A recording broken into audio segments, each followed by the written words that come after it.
यह प्रवचन दिनांक 26 मार्च 2016 को अपराह्नकाल ग्राम चरारणी, पोस्ट बटुरवाड़ी, थाना ताराबाड़ी, जिला अररिया में हो रहा है। पूज्यपाद गुरु श्री स्वामी भगत बाबा के द्वारा।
लंका गए, राक्षसों के साथ घमासान युद्ध प्रारंभ हुआ।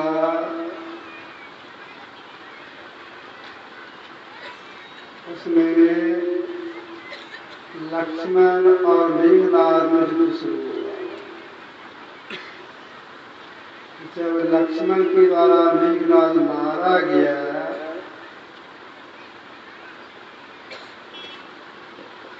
उनके सामने में, मेघनाद की लाश के सामने में भगवान राम आके खड़े हो गए। लक्ष्मण जी वहां थे, सुग्रीव, नल, नील, जामवंत, विभीषण, कितने के प्रमुख संग देने वाले थे, सब के सब इकट्ठे हो गए। सबके सामने में भगवान श्री राम ने पूछा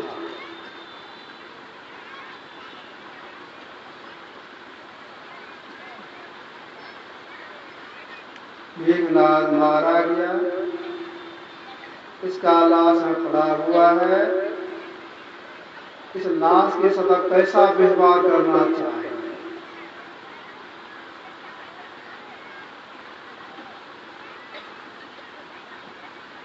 सुग्रीव ने कहा, भगवान यह बहुत बड़ा मायावी राक्षस था। इसने देवताओं राजा इंद्र को भी अपने वश में कर लिया, बंदी बना लिया। देवताओं को बहुत कष्ट से दिया। लक्ष्मण के साथ जो युद्ध हुआ, तो लक्ष्मण को पहले इसने अपने बाण पर क्षत कर दिया, बहुत घायल कर किया है। अंत में मारा गया है। इसके साथ दुर्व्यवहार करना चाहिए। क्या? इस शरीर को पैर से ठुकराना चाहिए, उन्होंने लात मारना था इसकी लाश में। भगवान श्री राम ने कहा, सुनो,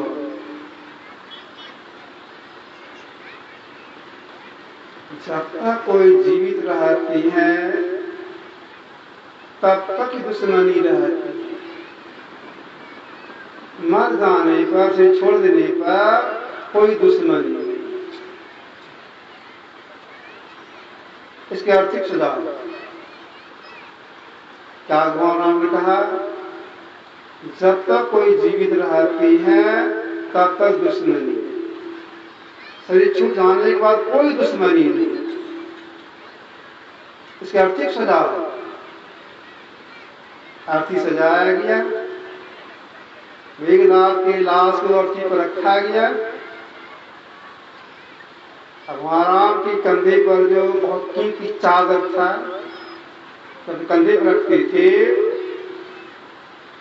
अपने उस चादर को, मेघनाद शरीर को ढक दिया। तब आज्ञा दी कि इस लाश में शरीर अर्थी उठा, अब मेघनाद की जय करते हुए लंका का जो मेन गेट था, इसका निवास स्थान है, उसका जो मेन गेट है, वहां से फिर रख अब कह देना, आप निर्भीकता के साथ मेघनाद का संस्कार कीजिए, कोई बाधा नहीं।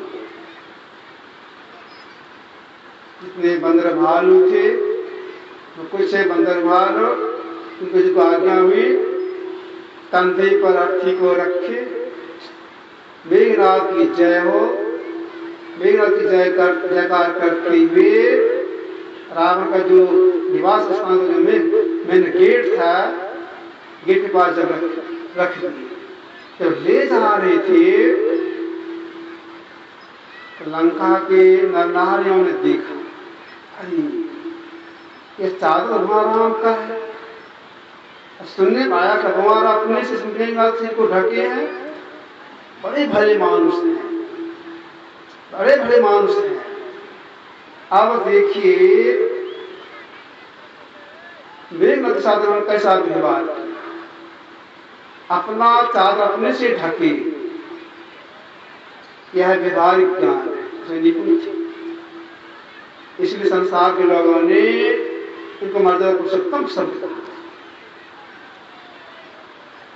जब भगवान राम रावण को मार कर अयोध्या आ गए, राज करने लग गए,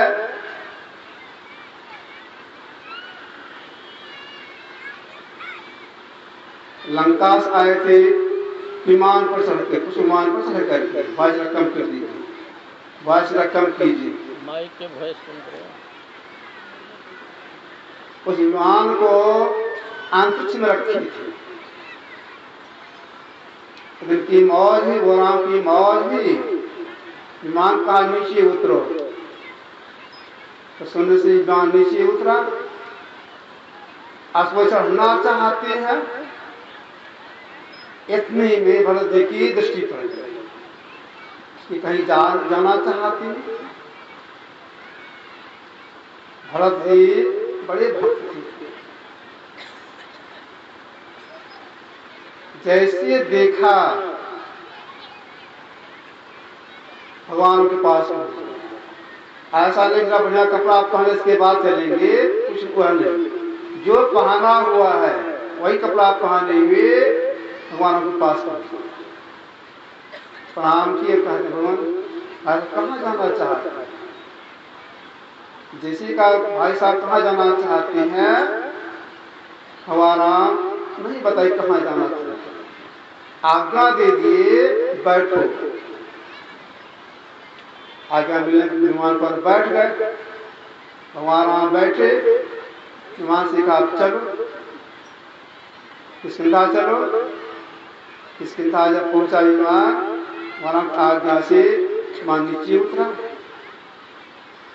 देखा सुग्रीव ने, विमान आ गया, भगवान राम है, भरत जी है।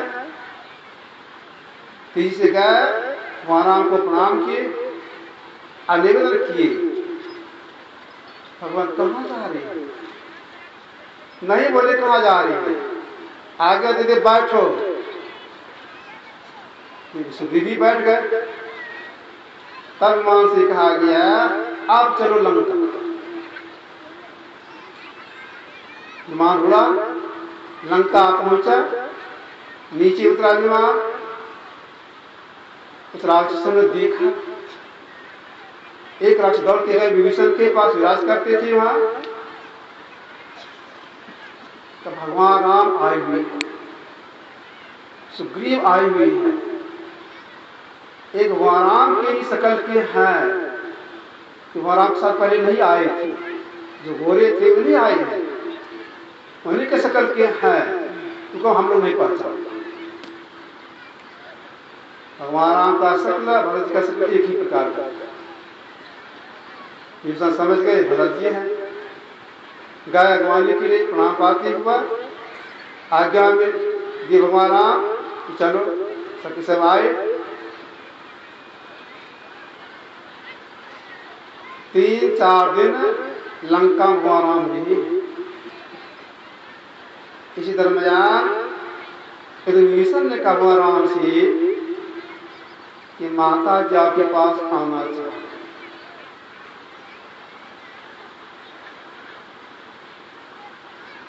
भगवान राम ने कहा आपकी माँ मेरी माँ।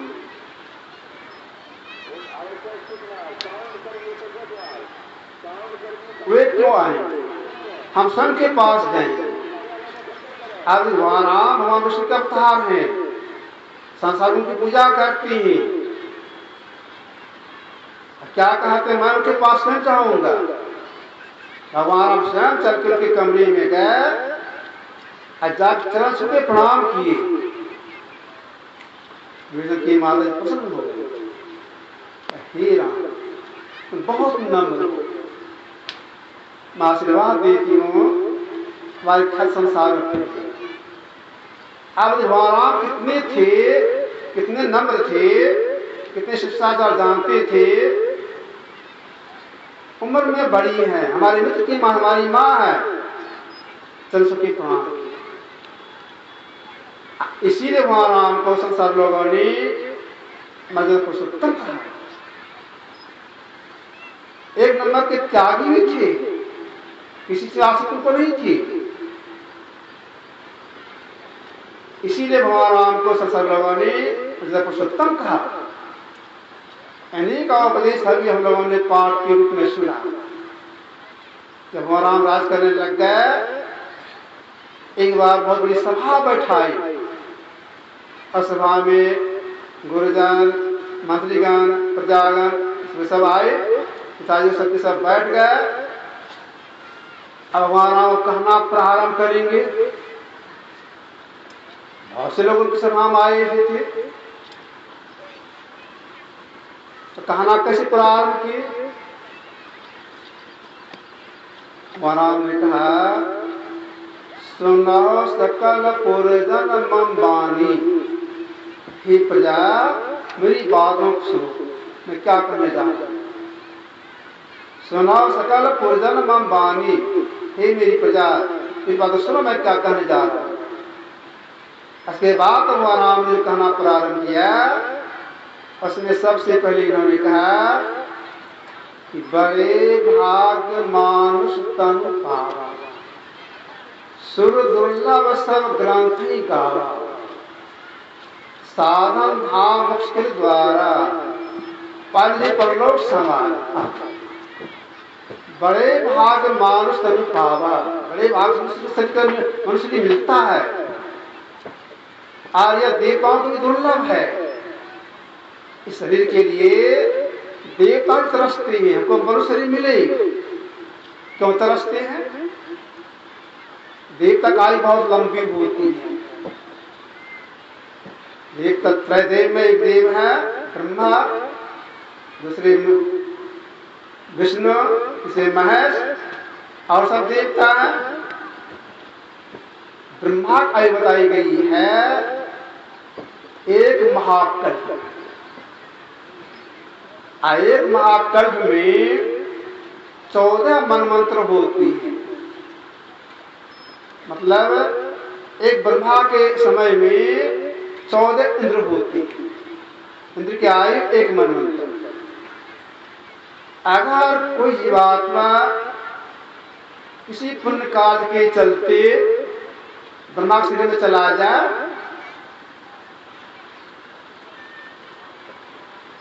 या कोई जीवात्मा किसी पुण्य के प्रभाव से इंद्र के शरीर में चला जाए, और कोई जीवात्मा मनुष्य शरीर में आ जाए, तो ब्रह्मा की आयु एक महाकल्प, इंद्र की आयु एक मनवंतर, और मनुष्य की आयु 60, 70, 80, 90, 100, कोई को 100 को पार कर। अगर जीवात्मा आ गया मनुष्य शरीर में, चला गया सदगुरु के शरण में, जुक्ति सीख करके कुछ करना प्रारंभ किया, थोड़ा थोड़ा सही करना प्रारंभ किया, तो मनुष्य जीवात्मा थोड़ा थोड़ा करने के चलते मुक्त हो जाएगा। अब ब्रह्मा में जो जीवात्मा है उसमें पड़ा है, इनमें जीवात्मा उसमें पड़ा है। ब्रह्मा, विष्णु, महेश, इंद्र या जितने देव हैं, ये सब के सब मुक्त नहीं है, आवागमन चक्र में पड़ी हुई है। अब इतनी लंबी आयु तक उस शरीर में रहना पड़ा। अब उस जीवात्मा जो मुक्त हो गया, सुखी हो गया। इसीलिए देवता भी तरसते हैं, हमको मनुष्य भी, चलने वाला प्राणी, चलने वाला प्राणी तरसते हैं, हमको मनुष्य भी। इसीलिए नरतन सम नहीं कबनी देही, जीव चराचर जांचत जी। चलने वाला प्राणी, नहीं चलने वाला प्राणी, सब चाहना करते हैं हमको मनुष्य। यह जो हम लोग का मनुष्य शरीर है, अगर प्रयास किया जाए तो अपनी भाग तक में पलट सकती है। जिसको कोई कहते हैं हमारे भाग बता नहीं, हाँ सबको मिलेगा, लेकिन ऐसी बात नहीं है। अगर प्रयास किया जाए अपने भाग तक में पलट सकती है। एक बात तो सुना दो। एक विद्यार्थी का नाम था पाननी, नाम याद रखिए, पाननी। मां की आज्ञा से गांव के स्कूल में पढ़ने के लिए जाता था। गुरुजी पढ़ाती थी, समय भी देते उनके पीछे, लेकिन एक अक्षर भी उसको याद नहीं होता था, न लिख सकता।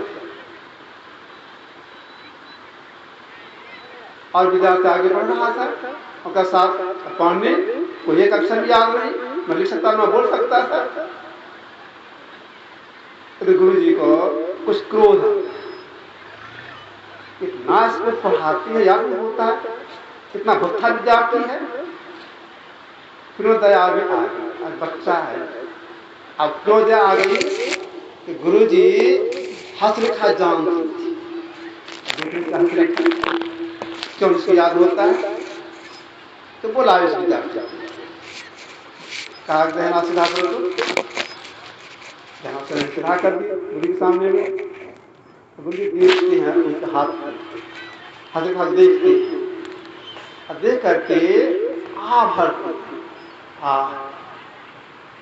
तुम्हारे हाथ में विद्या रेखा नहीं, इसलिए तुमको याद नहीं होता, तुम नहीं पढ़ सकते। अपना बैठने का जो बोरा है उसको उठाओ, स्लेट पेंसिल उठाओ, जाओ जाओ, तुम नहीं पढ़ सकते, हम विद्या रेखा नहीं है। अब गुरु जी का आज्ञा हो गई तो बैठने का बोरा, स्लेट पेंसिल लिया, चल दिया। थोड़ी दिन का उसका घर था, घर में जाकर के शीशा से रोने लगा। रोना इसलिए था कि साथी का समझ उनकी माँ देखती है, आके रोता है। सब बच्चा पढ़े स्कूल में रोता क्यों है? उनकी माँ बड़ी विदुषी थी, बिगड़ी नहीं, जाकर पीठ थपथपाती है, पुचकारती है, प्रेम से पूछती बेटा क्यों रोता है, बोल बोल क्यों रोता है? गुरुजी ने भगा दिया। क्या करके भगाया है? आज तुम नहीं पढ़ सके, तुमको विद्या रेखा नहीं है, तुम नहीं पढ़ सके, जाओ, डांट के भगा दिया। उनकी माँ प्यार से उनको समझा दी, बेटा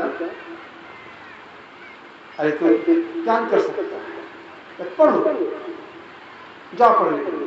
तो जाए गुरुजी मारेंगे, नहीं नहीं मारेंगे, फिर ठोकती है, माथा थपथपाती है, जा बेटा पढ़ो, मेरा नाम कहना, गुरुजी नहीं मारेंगे, कि माँ ने भेजा है यहीं पढ़ के हम बैठ के पढ़ेंगे।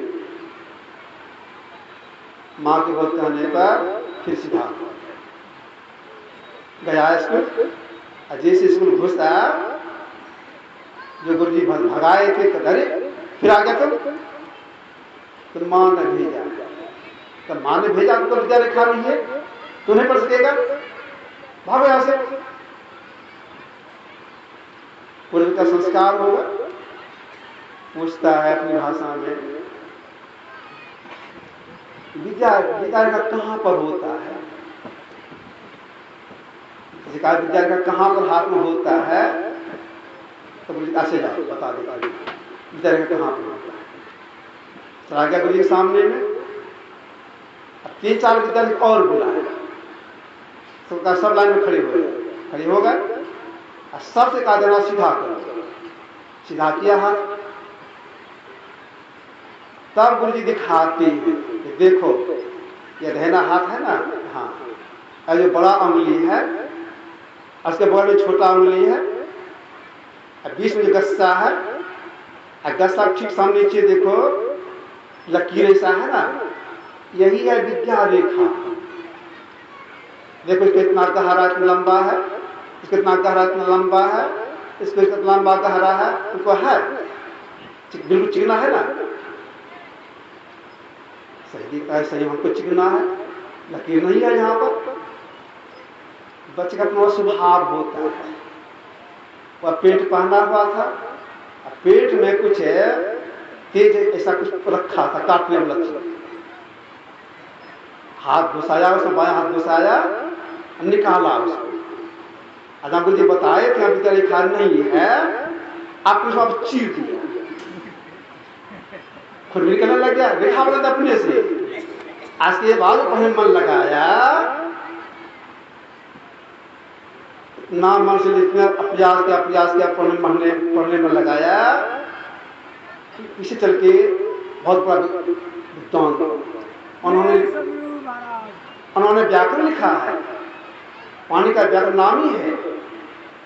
अब देख के जिसके पढ़ने से सुख बोलना लिखना आता है तो ग्रंथ सुन लिखिए, लिख लिया व्याकरण। तो प्रयास करने से चार से चार हो जाता है।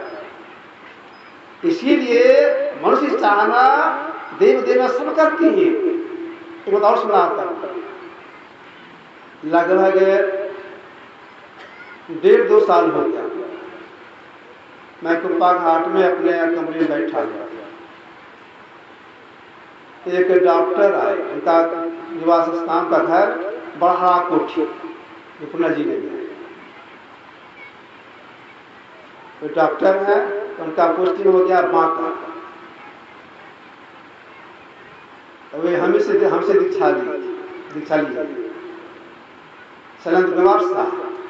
वे हमारे पास आए, प्रणाम किए। मैंने कहा बैठे, तो बैठ गए। चेहरे बड़ी उदास। तो क्या बात है, चेहरे बड़ी उदासी है? कुछ नहीं। फिर क्या बात है? क्या चिंता है? चिंताग्रस्त है।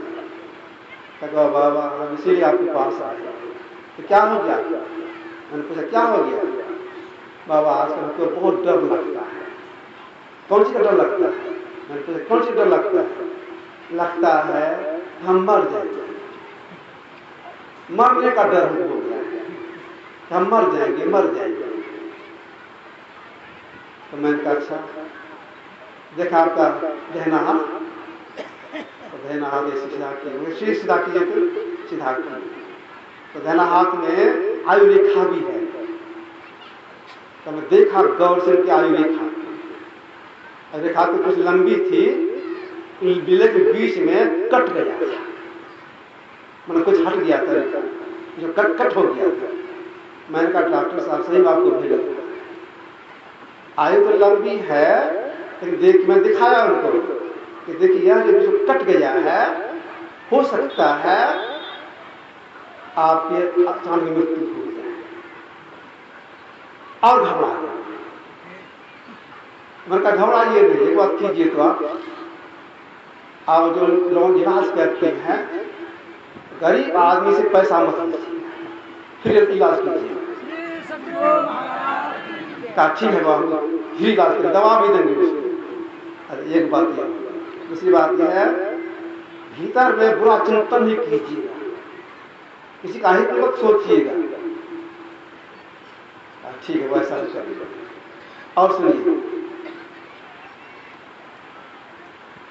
एकांत में बैठ रात दिन में आकाश में, रात में एकांत में बैठिए। दिन में काम काज करते समय में भी जब करते रहिएगा, जब छूटे से ख्याल कीजिएगा, जब छूटे नहीं इसके साथ मानसहानि कीजिएगा। आज अवसर पा करके विश्राम कीजिएगा, समय पर उसकी प्रार्थना कीजिएगा, सत्संग कीजिएगा, करते रहिए। तो ऐसे कीजिए तो मेरी बात को माने, गरीब से फीस लेना बंद कर दिए, दवाई भी देना शुरू कर दिए फ्री में। जब ध्यान करने लग गए, ठीक से सफर करने लग गए, लगभग हम समझते हैं 3-4 महीना हुआ होगा, फिर भी मेरे पास आए, बड़ी बड़ी खुशी। तो क्या बात है बाबा, कट जो था मिल गया। तो मैंने कहा आपका संकट कट गया।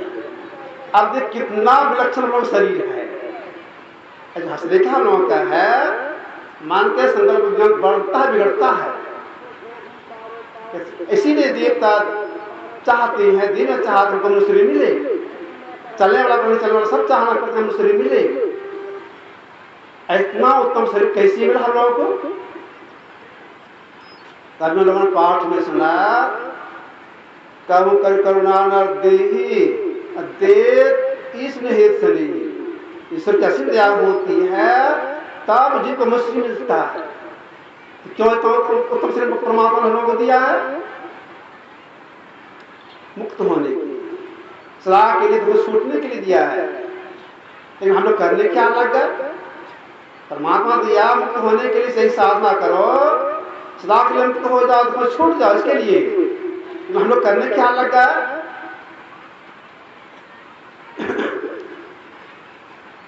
कुछ दान पुण्य करते हैं, कुछ और कुछ करते हैं, भीतर क्या इच्छा है? स्वर्ग जाए। एक बात स्वर्ग जाने की इच्छा भीतर में कर रहे हैं, हमको स्वर्ग मिले। अब दूसरी बात क्या कर रहे हैं? विषय के चाहना, विषय भोग में मस्त है। यही निश्चित भगवान राम ने किया है, इतना उत्तम श्री मिला हुआ है। इसको पाठ क्या करना चाहिए? अभी पाठ में सुना, यही तन कर फल विषय न भाई, स्वर्ग और स्वल्प अद्भुताई। विषय का त्याग कीजिए एक बार। दूसरी बात यह है, स्वर्ग की इच्छा का त्याग कीजिए। पर संसार में जितने हैं सब यही चाहते हैं, हमको स्वर्ग मिले, स्वर्ग मिले। मोक्ष की बात तो बहुत कम लोग सोचते हैं, हमको स्वर्ग मिले। तो स्वर्ग जाने पर जीव का कल्याण नहीं है। लोग ऐसा भी समझते हैं स्वर्ग एक ही होगा, बहुत बड़ा होगा, वहां जाकर बहुत सुख होता होगा। सुख तो होता ही है, लेकिन वहां सुख में भी कमी और बेसी है। एक ही स्वर्ग नहीं है, 7 स्वर्ग हैं। बुद्ध की वाणी में है, 7 स्वर्गों के निवासी, दिव्य देव अमित विलासी, कौन से सभी बटोही, सब बटोही वही मुसाफिर हैं। अब आप लोग पढ़ी हुई हैं, 7 स्वर्ग है और 7 स्वर्ग 7 में व्यवस्था है, किन्हीं में कम, किन्हीं में बेसी, किन्हीं में कम, किन्हीं में बेसी। जिनको कम है, जिनको बेसी, उनको देख करके लोग निष्ठा करते हैं, उनको बेसी सुख है, हमको कम है। स्वर्ग जाने पर भी जीव को शांति नहीं मिलती है, वहां भी राग द्वेष है, वहां भय लगा हुआ रहता है।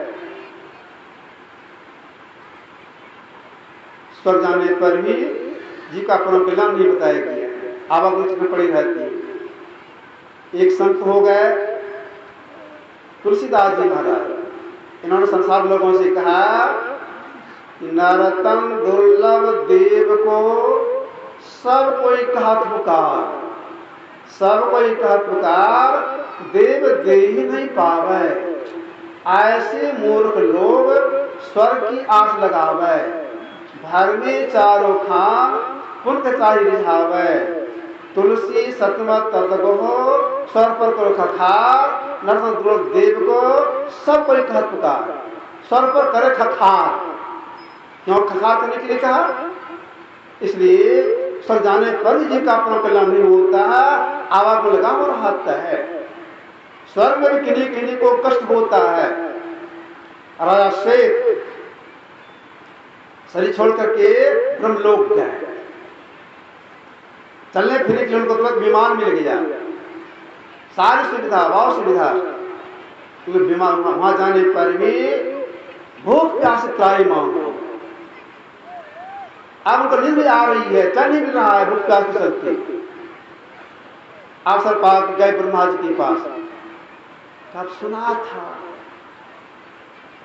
ब्रह्मलोक में भूख प्यास नहीं लगती है, हम तो त्राही मांग, भूख लग गई है, प्यास लग गई है, तो यहाँ खाने के समान में, पीने के समान बहुत कष्ट हो रहा है, क्या करें, क्यों भूख लग रही है? ब्रह्मा जी ने कहा, अपने राज में अपना और कुछ किया, इसके चलते आप ब्रह्मलोक के अधिकारी बन गए, तो आपने बहुत बड़ी गलती की। अपने जीवन काल में आपने भोजन दान करने को नहीं किया, इसीलिए आप यहां भूख प्यास सताते हैं। आप शरीर का त्याग करके यहाँ आए हैं, जिस शरीर से जहां पर आप हैं, आपका जो स्थूल शरीर है मृत्युलोक में फल जलाशय में पड़ा हुआ है, आप वहां जाना पड़ेगा, अपने देह के मांस को खाना पड़ेगा, उससे आपको तृप्ति मिलेगी। वह लाश जस का तस पड़ा हुआ है, जलाशय में है। श्वेत ने कहा, कब तक खाना होगा? जब तक ये अगस्त का दर्शन नहीं होगा तब तक खाना होगा। अपना विमान है, जाइए विमान से जाइए, खाइए उसको, इसी स्थिति आपको भूख, आपकी भूख मिटेगी। श्वेत विमान से आ गए मृत्यु लोग। जहाँ पता बताए वहां गए, सभी देखते जलाशय में लाश पड़ा हुआ है, कुत्ता भी उसको खाया नहीं है, जिसका दस पड़ा हुआ है। पानी में घुसे, भर पेट अपने शरीर के मांस को खाए, पानी पिए, कुल्ला से मन किए, विमान पर बैठे, ब्रह्मलोक चले। रोज भूख लगती थी, रोज आती थी और अपना मांस खाते, जैसे खा करके हटते थे पानी पीने के लिए, उतना मांस फिर देह में लग जाता, देह उत्पन्न हो जाता, समाप्त नहीं होता, जिसका लाश पड़ा रहता। कई हजार वर्ष बीत गए, रोज आना, मांस खाना, पानी पीना, कुला में चला जाना। संजोग से आए, मां से नीचे उतरे, ऐसी मां से उतरने लग गए। अगस्त मुनि ने दूर से देखा, इनको जाना था, अरे विमान उतरा है, कोई दिव्य पुरुष उस बस से उतरे हैं नीचे, किधर जा रहा है? दूर से देख रहे हैं, जलाशय में घुसा, लाश पड़ा हुआ, लाश खाने लग गया। देख रहे हैं, दिव्य चेहरा है, तो कोई देवता है, अब मूर्ता खा रहा है,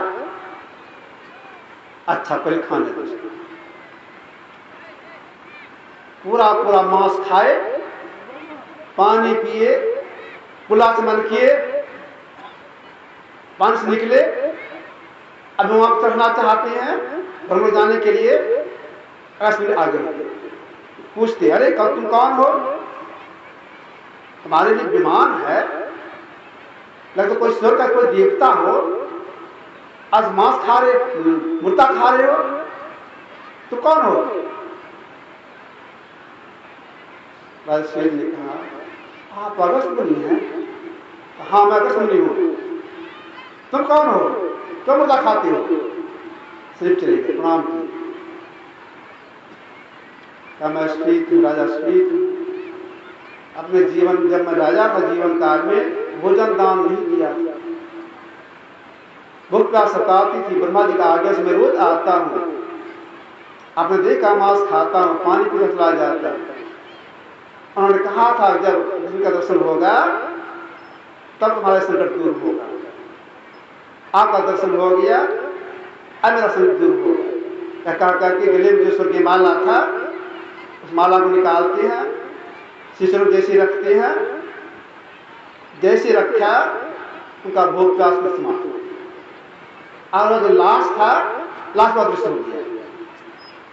अब देखिए श्वेत को अपने देह का मांस खाना पड़ा। स्वर्ग जाने तो कल्याण नहीं है, इसलिए तुलसी साहब ने कहा करे का खा सर्दी इच्छा त्याग के भगवान राम ने कहा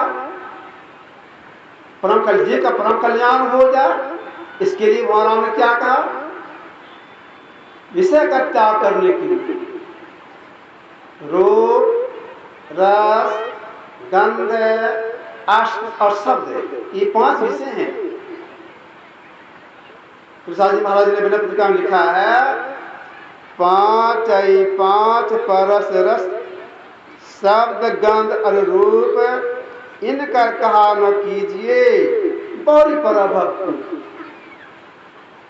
ये जो 5 विषय अगर का कहना करेंगे भवकूप में पड़े रहेंगे, मतलब आवल चक्र में पड़े हुए रहेंगे। तो भगवान राम का विषय का त्याग करने के लिए अब देखिए एक एक विषय कितनी प्रबलता है। एक विषय कारण जीव को कष्ट भोगना पड़ता है और शरीर का त्याग करना पड़ता है। इसी कवि का कहना है, मृग मीन भृंग पतंग कुंजर एक दोष विनाशही 5 दोष असाध जाने ताकि खेती आसी। मृगा को एक विषय प्यारा होता है, रूप, रस, गंध, आस्पर शब्द। तो मृगा को एक शब्द विषय प्यारा होता है, शब्द। मृगा जंगल में रहता है, शुद्धा जानवर होता है वह, लेकिन दौड़ने में बड़ा तेज होता है, बहुत तेज इस तरह से भागता है। व्याधा जब उसको फंसाने के लिए करता क्या, व्याधा अपने साथ में केला का थंभ ले जाता है, 4-5 हाथ का केला का थंभ ले जाता है अपने साथ में। उसको ले जा क्या करता है, मिट्टी थोड़ा कोड़ करके उसको गाड़ देता है, थोड़ा सा गाड़ देता है। आज के बगल में थोड़ी दूर हट करके अपने शरीर को झांप लेता है, कोई देखे नहीं, कोई जानवर कोई देखे नहीं। मीठे स्वर से बांसुरी बजाता है, देखो ढक करके कंबल से, रजाई से, चादर से मीठे स्वर से बांसुरी बजाता है। उस आवाज को सुन करके मृगा चलता है। सुनेंगे ठीक से, जिस आवाज आ रही उसको मृगा चलता है। अधिक सुने इस ख्याल से आगे बढ़ता जा रहा है। जहां आवाज हो रही है आप गौर से सुनना है, शब्द को ये सुनना है, अधिक सुने। जब सुनने में तल्लीन होने लगता है तो देश का डगमग करने लगता है। देखा सहारा चाहिए, वो जो केले का थंभ है, थंभ के पास चला जाता है, देख का सहारा देता है केले के थंभ, सहारा दे करके गौर सुनना शुरू करता है आवाज मौत आवाज को। जब सुनने में तल्लीन होने लगता है मृगा तो शरीर का भार पड़ जाता है केले के थंभ पर। केला का थंभ तो थोड़ा सा गाड़ा गया है, थंभ नीचे गिर जाता है। मृगा के पैर में जोड़ नहीं रहता है, चलों के ठेना में जोड़ है, मोड़ते हैं खड़े हो जाते हैं, मुड़ के बैठते हैं फिर खड़े हो जाते हैं। बैल के पैर में जोड़ है, ठेना में मुड़ के बैठ जाता है फिर उठ जाता है। गाय के ठेने में जोड़ है, बैठते फिर उठ जाती है। मृगा का जो ठेना है तो जोड़ नहीं रहता, सीधा रहता है। वो खड़े कर सोता है, खड़े कर खाता है, खड़े कर खाना पेशाब खड़े कर करता है। केला का थंभ गिरा, वो अभी गिर जाता है साथ साथ, फिर उठ नहीं सकता है। व्याधा उसको पकड़ता है, अपने घर पर ले जाता है, उसको मार करके उसका मांस खा लिया। अब देखिए एक शब्द चलते मृगा की जान गई, एक बात। दूसरी बात यह है, अगर अंतिम समय में ये ख्याल लगा लिए बढ़िया शब्द सुने, बढ़िया शब्द सुने, बढ़िया गाना सुने, बढ़िया गाना सुने, ऐसे शांत हो जाए, सिर्फ जीवा को निकल जाए, तब क्या होगा? मिर्गी जिस जोनी में जाना। इसलिए भगवान राम ने कहा सब विषय का त्याग। मीन मछली एक विषय पैदा होता है, रस। आपने देखा होगा बरसी खेलने वाले को नदी में ले जाता है, तालाब किनारे जाता है, खुद्दन में चारा लगा देता है, लगा पानी में रख देता है, मछली आती है, पहले थोड़ा चखती है, अच्छा लगा, खोतर समय तो निकल जाती है। पकड़ने वाले छिपके निकाल लेते हैं ऊपर, जैसे ऊपर मछली को लेते हैं, कर लेते हैं बंसी के द्वारा, जिनकी बंसी है, जो बंसी खेलने के लिए मछली बजाने के लिए गए हैं, वे क्या करते हैं? अब देखिए एक स्वाद के कारण मछली क्या का दूसरा होती है। मछली को सबसे पहले एक पटकन लगता है, एक बात। दूसरी बात यह है, जिनकी बंसी है उसका खुदन फंस उसके मुंह में, तो मछली गलफर को जोर से दाबता है, उसके मुंह से खुदन निकाल लेता है। कहा दाबने कष्ट हुआ मछली को, मरी नहीं आता। तब वह करता क्या है, मछली के मुंह में रस्सी या तार घुसा देता है, गलफर से निकालता है और टांग के लाता अपना घर। बिल्ली नहीं खा जाए, कुत्ता लेकर नहीं भाग जाए, उसको औखड़ी के नीचे, अक्षय बर्तन के नीचे झांप के रखता है। इतना करेगा तो अपने परिवार से बोलता है, मछली लाया, उसको बना। क्योंकि परिवार में क्या करते हैं, एक थाली में या सूप में किसी बर्तन में राख लेती हैं, ऐसे बाद बैठी कचिया हसुआ कुछ लेती है, अब मछली को ले जाते हैं एक किनारे में। इसके बाद क्या करते हैं, उसे फिसले नहीं बनाने में, तो मछली के पूरे देह में राख घिसती है। मछली आंख नहीं बंद करती है, तो आंख नहीं बंद की, आंख खुला है तो आंख में राख चला जाता है।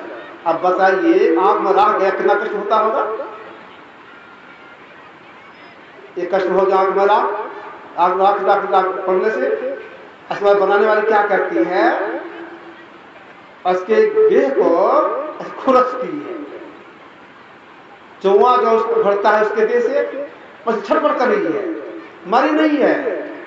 एक स्वार्थ कारण देखे बस कितना कष्ट हो रहा है, उसके देह में आंख में राख दे दिया। एक दूसरी बात देह खुरचना शुरू कर दिया। इसके बाद तब गलफल को पहले काट, गलफल इसके बाद और देह काट। इतना कष्ट क्यों हुआ, एक स्वाद से कहा, इसको जान चली जाती है काटने पर।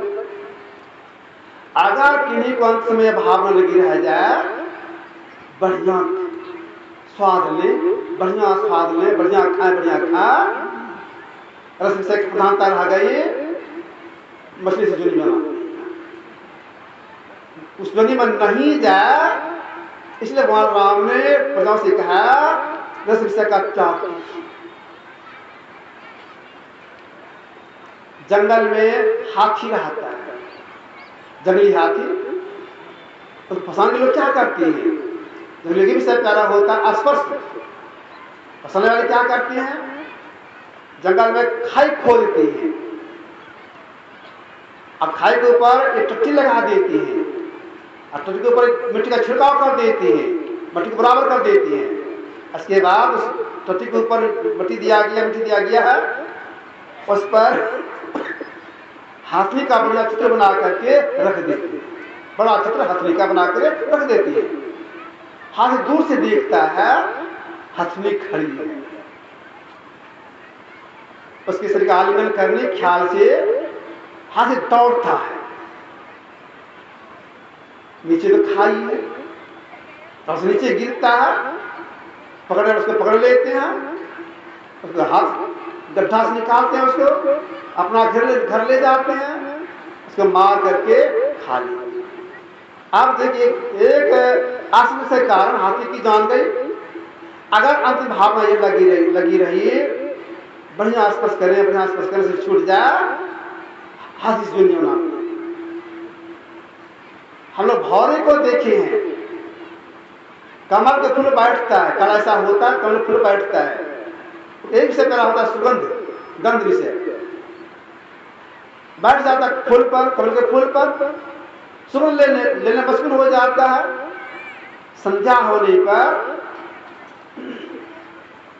कमल का फूल धीरे धीरे बंद होने लगता है, पूरा बंद हो गया।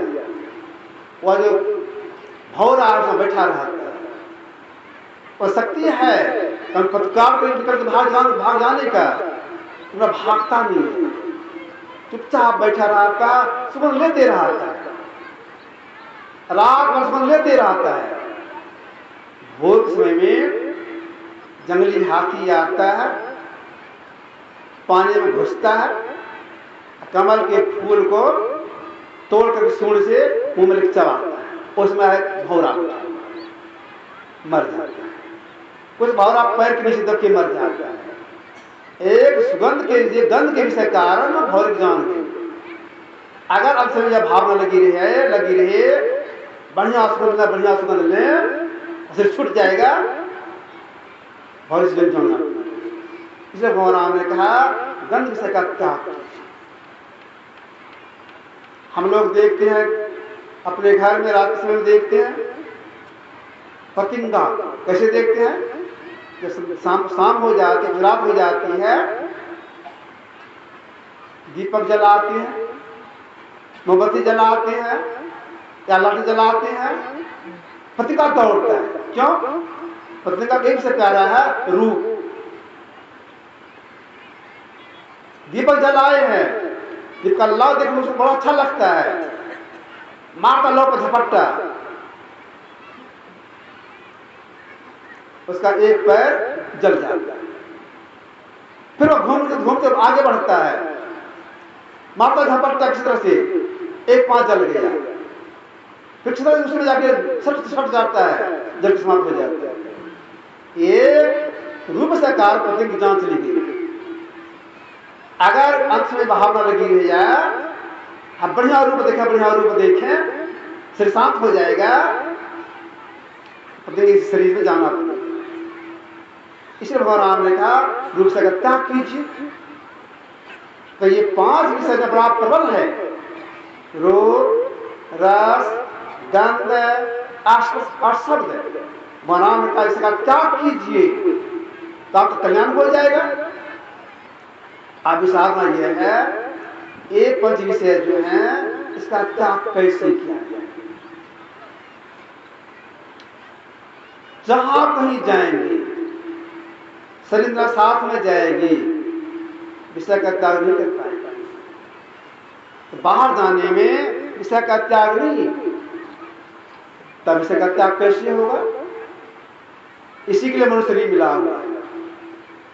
अंत साधना के द्वारा अंदर मन प्रवेश करेंगे तो विषय का त्याग होगा।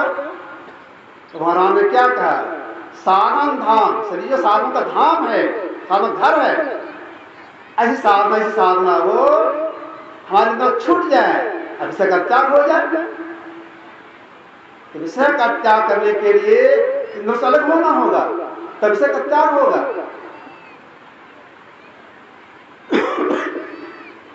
इस काम में जो लग जाते हैं, अंत साधना करने में लग जाते, विषय त्याग करने में लग जाते हैं, थोड़ा साधना कर पाए, शरीर छूट गया,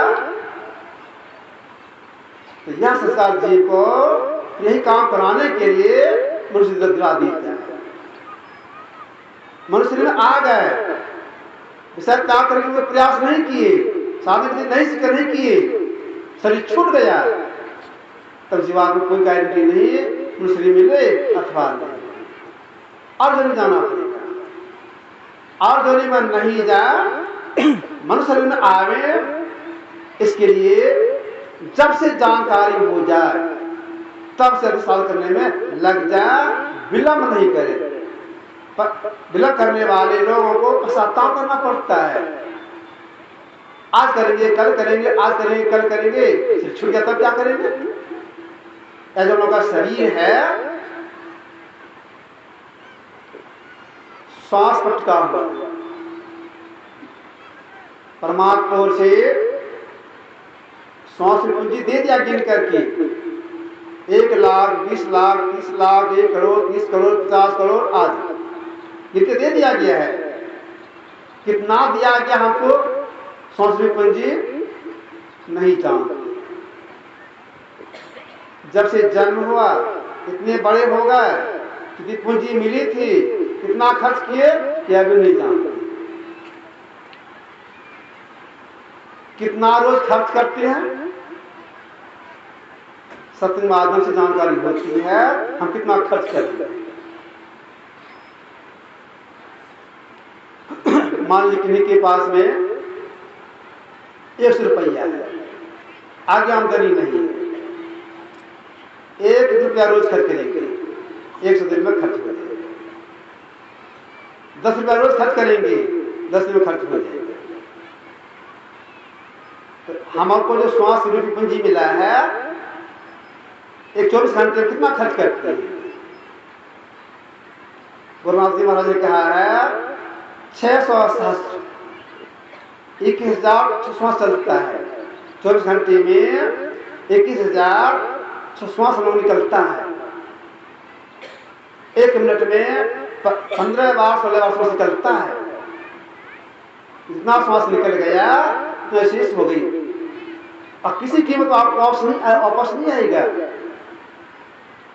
आपके पास जितनी संपत्ति है पूरा डॉक्टर को दे देने पर भी आप एक श्वास जो आप फेंक दिए हैं वापस नहीं आएगा।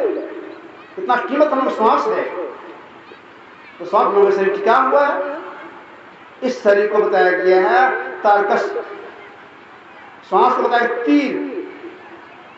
उस तुलसी महाराज ने लिखा है, तुलसी विलंबनो कीजिए भज लीजिए रघुवीर, तन तर्कस से जात है श्वास हरि को तीर। संथाल लोग जाते लड़ाई झगड़ा करने के लिए तर्कस में तीर ले जाती है, लड़ाई करने व्यक्ति निकालते जाते तर्कस से तर्कस खाली। ठीक ऐसा हमारा शरीर जो तर्कस के समान है, एक श्वास निकाल रहे हैं, जिस संगति पूरी हो जाएगी, जहां रहेंगे, इस अवस्था में रहेंगे, से जीवात्मा निकल जाएगा, शरीर धराशायी हो जाएगा। शरीर से जब जीवात्मा निकल जाएगा तो लोग शरीर को क्या करेंगे? इस शरीर को लोग श्मशान घाट ले जाएंगे,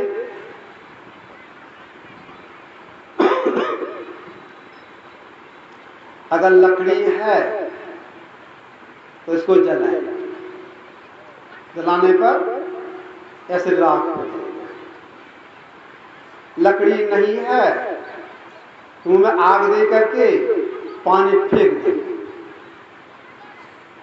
लाश तैरता हुआ आगे बढ़ेगा, किनारे लगेगा, कहीं जाकर के कुत्ता गिदड़ को खींच करके खाएगा, उसके पेट में पचेगा, मांस समय आने पर वह पखाना कर देगा।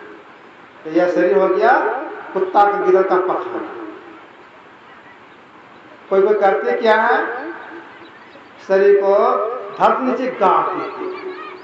गाड़ देने पर क्या होता है, गाड़ देने पर शरीर फूलता है, सड़ना शुरू होता है, पूरे देह में पिल्लू हो जाता है। गाड़ देने पर पिल्लू, जीव से निकला, शरीर की 3 गतियां हो गई, जला देने पर राख, फेंक देने पर मैला, गाड़ देने पर पिल्लू। जीव कहीं जीव निकला, इससे आज पूरी हो गई, पूरी समाप्त हो गई, तो जीव उससे निकला, इस शरीर से निकला, इस शरीर से जीवा को निकला, कहाँ गया, कहीं गया,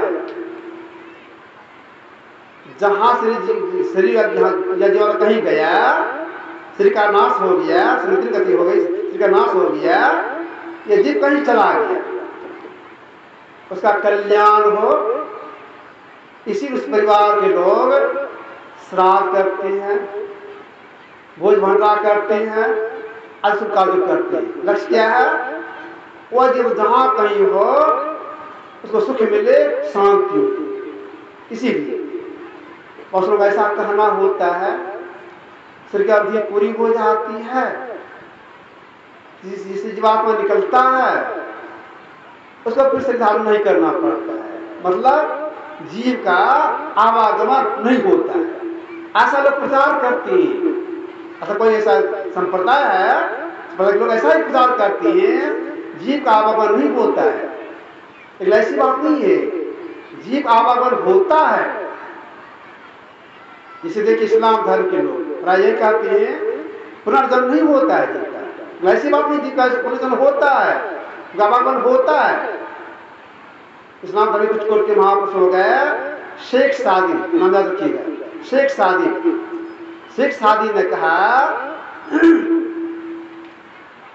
हफ्ताद कालीन दीदे हम सजां बाहरा रोदे फारसी में। इसका हिंदी अर्थ है, जिस तरह से घास बाढ़ रोकती है, विनाश होती है, ठीक ऐसे ही मैं शरीर को 7 अवधि मरते अपनी आंखों देखा है। शेख सादी, ये सादी कोट के फकीर थे, उस कोट के महापुरुष थे, इन्होंने कहा, जब समस्या प्राप्त हुआ तब इन्होंने कहा, क्या कहा, जिस घास बाग उससे विनाश होती है, ठीक ऐसे ही मैं शरीर को 7 अवधि मरते अपनी आंखों देखा है। तो शेख साहब